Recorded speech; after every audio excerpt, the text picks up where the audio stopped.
আসসালামু আলাইকুম গাইস। আজকে আমি আপনাদের সাথে ফ্রোজেন পরোটার রিভিউ শেয়ার করব।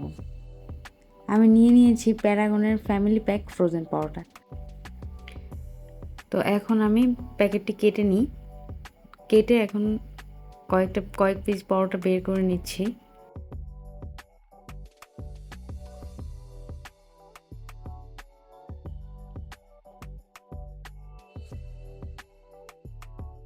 কাছ থেকে একটু দেখলে আরও ভালো লাগবে। দেখতে পাচ্ছেন কতটা গোল পরোটাটা। এখন আমি আমার চুলাটা রেডি করে নিচ্ছি, মাঝারি আছে। সামান্য একটু তেল দিয়ে দিলাম। তেলটা একটু হালকা করে গড়িয়ে নিই। তেল না দিলেও হয়, তবে আমি সামান্য দিয়ে দিচ্ছি। এখন আমার কড়াইটা গরম হয়ে গেছে, আমি পরোটাটা দিয়ে দিলাম। পরোটার এক সাইড হয়ে গেছে, তো এখন আমি পরোটাটা উল্টে দিচ্ছি। তো দেখতেই পাচ্ছেন পরোটার একটা সাইড একটু বেশি হয়ে গেছে, তবে এটা আমার কাছে ভালো লাগে।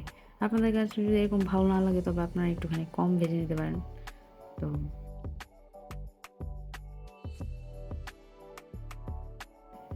তো এরকম করে আমি এরপরে গুলো ভেজে নিব। তো এটা হয়ে গেছে, তুলে নিই।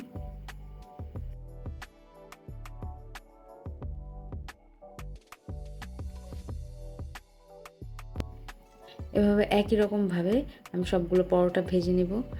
আপনারা যারা দোকানের রেগুলার পরোটা কিনে খান, তারা যদি রেগুলার দোকানের পরোটা না খেয়ে যদি এই ফ্রোজেন পরোটাগুলো ট্রাই করে দেখেন, তবে আপনাদের কাছে দোকানের পরোটা ভালো লাগবে না।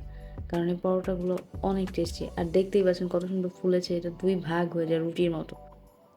এই পরোটাগুলো দেখতে যতটা সুন্দর, খেতেও ততটা মজাদার।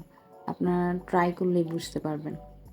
খুবই ভালো লাগে পরোটাগুলো খেতে, খুব সফট হয়ে থাকে আর বাটারের স্মেল আসে। সব কিছু মিলিয়ে পারফেক্ট। এক এক করে সবগুলো পরোটা হয়ে গেছে। তো দেখতেই পাচ্ছেন আমার এই পরোটাটা হয়ে গিয়েছে। তো আমি এখন সবগুলো পরোটা নিয়ে নিলাম। তো পরোটার সাথে খাওয়ার জন্য আমি এখন একটা ডিম পোস্ট করে নিব। তেল দিয়ে দিচ্ছি কড়াইতে।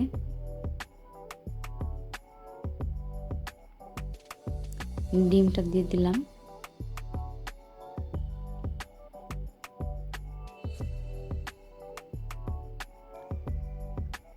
ডিমের মধ্যে আমি লবণের পরিবর্তে ম্যাগি মশলা দিয়ে দিব।